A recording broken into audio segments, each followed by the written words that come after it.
આપ સર્વોને હેતપૂર્વક જય શ્રી સ્વામિનારાયણ। આજની સત્સંગ કથા વાર્તા નિજ મંદિર સાવરકુંડલા પવિત્ર ચાતુર્માસ વિશેષ।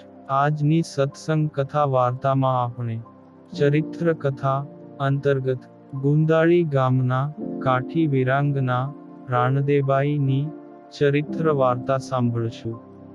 પોતાના આંગણેથી ભગવાન સ્વામિનારાયણના સાધુઓને તૈયાર ભોજન છતાં ભૂખ્યા અને અકારણ અપમાનિત કરીને ગામ બહાર કાઢી મૂકવાની નજર સામે બનેલી દુઃખદ ઘટનાથી અસહાય રાણદેબાઈ મનમાં ભારે સમસમી ઉઠ્યા અને ગામના એ માથાભારે અનાડી પ્રત્યે આ કાઠી મહિલાના અંતરમાં ભારે આગ ભભૂકવા લાગી।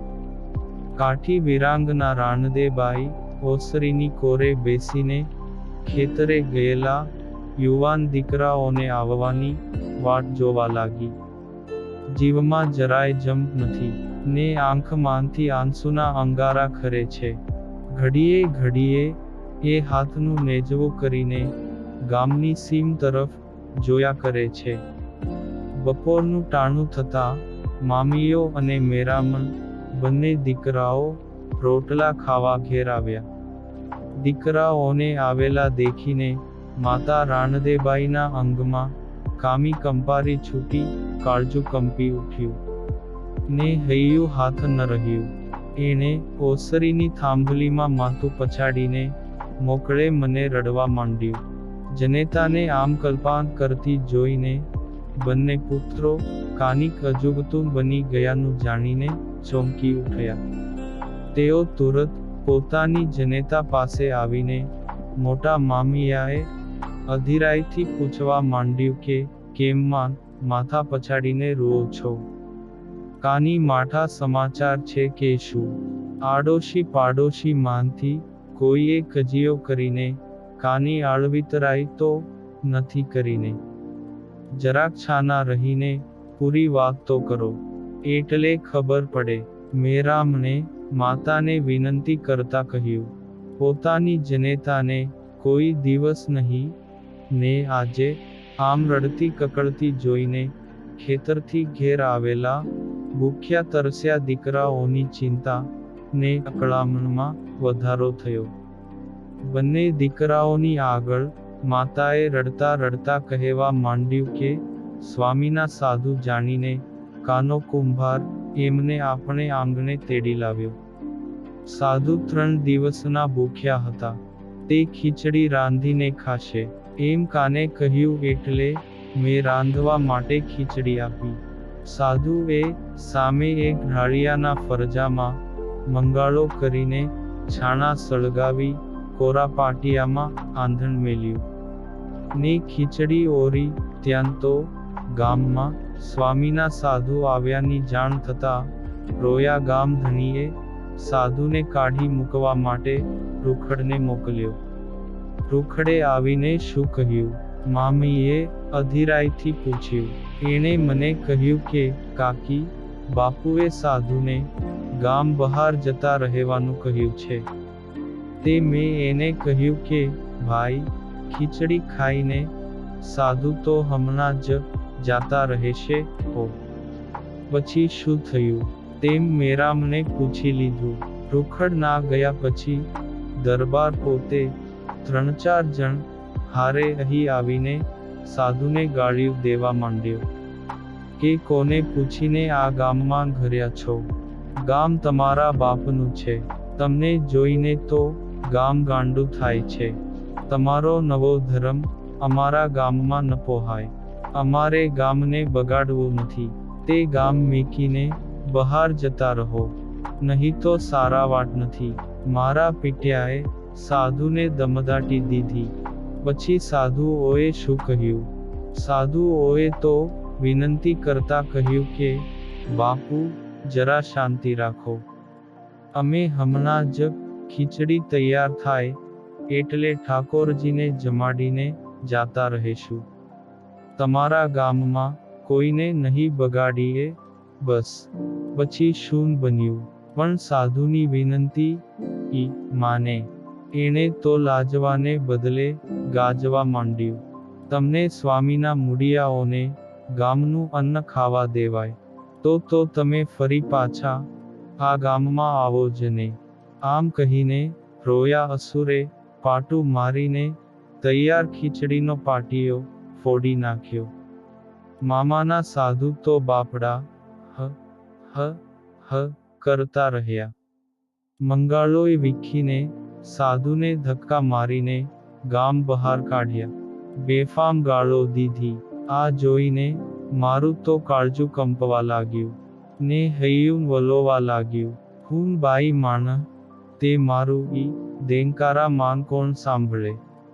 આમ કહેતા તો રાણદે બાઈના ગળે ડૂમો આવી ગયો ને કંઠ રૂંધાઈ ગયો. એણે બંને દીકરાઓને સામે ફરજાના એક ઢાળિયામાં લઈ જઈને ફોડેલો પાટિયો, વેરાયેલ ખીચડી ને વીંખાયેલ પેલો મંગારો બતાવ્યા.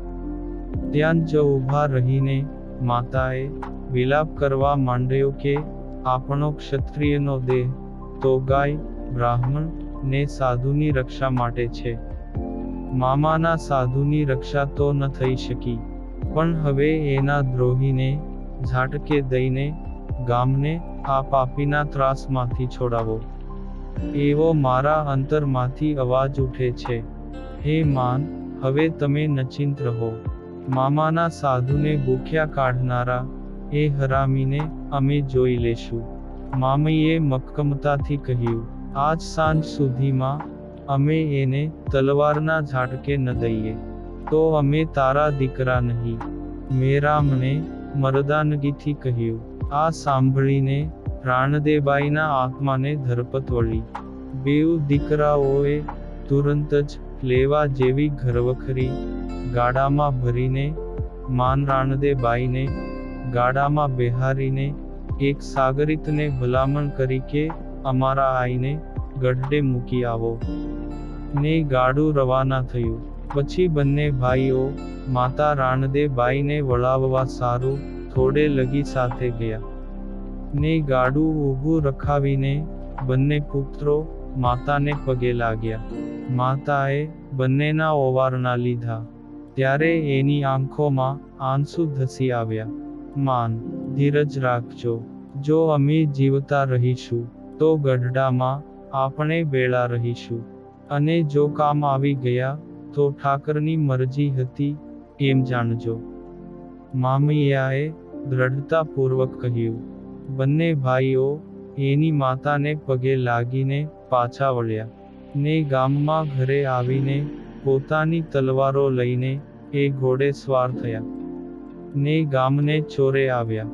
જ્યાં ગામધણી પોતાના મળતી યાવ 2-3 જણા હારે બેહીને હોકાના ગગડાટ સાથે ગામ ગપાટા મારતો હતો. ત્યાં આવીને મામૈયાએ ત્રાડ મારીને પૂછ્યું કે અમારે આંગણેથી સ્વામીના સાધુને કોણે કાઢી મૂક્યા? કેમ, તારે વળી શું કામ છે? મેં પોતે જ એને કાઢી મૂક્યા. આમ ગામધણીએ હુંકાર કરતા કહ્યું. તારા બાપનું એણે શું બગાડ્યું હતું કે તારે એને અમારે આંગણેથી કાઢી મૂકવા પડ્યા? તેમ મેરામણે હુંકાર કર્યો. તું બહુ બોલકીનો થામા, ક્યાં કંટાઈ જઈશ. દરબારે એને સામો ડારો દેતા કહ્યું.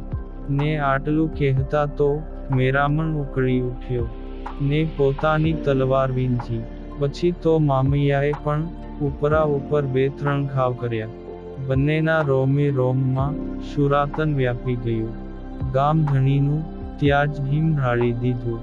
પછી બંને ચોરા પરથી છલાંગ મારીને તલવાર વીંજતા વીંજતા ઊભી બજારે ચડ્યા.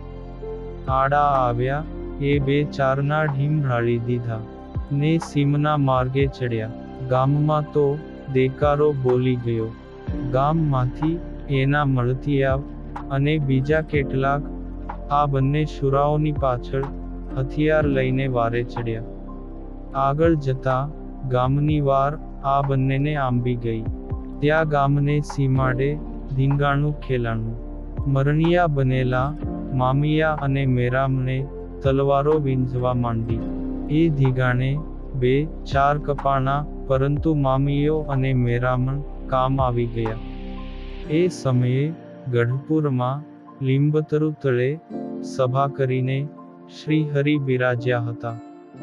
ત્યારે પ્રભુની આંખમાં એકાએક આંસુ આવ્યા. ને પૂછતા પ્રભુએ સભામાં કહ્યું કે આજ ગુંદાળી ગામના 2 કાઠી યુવાનોએ મામાના સાધુને અર્થે પોતાના પ્રાણના બલિદાન આપ્યા. ને અમારા સાધુનો પક્ષ રાખ્યો. ધન્ય છે એ 2 શુરા યુવાનોને, ધન્ય છે. સત્સંગના અર્થે પોતાના પ્રાણોનું બલિદાન આપનારા આ બંને કાઠી યુવાનોનું અમો મુક્તાનંદ સ્વામીના જેવું જ કલ્યાણ કરીશું. પ્રભુ શ્રી હરિજીના મુખના આ ઉદ્ગારો સાંભળ્યા ત્યારે રાણદેબાઈને પોતાના દીકરાઓએ પોતાના ધાવણને ઉજાગર કર્યાનો અને મામાના સાધુનો પક્ષ રાખ્યા ખાતર અંતરમાં ધન્યતા અનુભવી હતી. આ પાવન ચરિત્ર આપણે સત્સંગ સાગરના મોતીમાંથી સાંભળ્યું. અને હવે પછીની કથા વાર્તા આપણે આગળના ભાગમાં સાંભળશું. અત્યારે આપ સર્વોને ભાવથી જય શ્રી સ્વામિનારાયણ.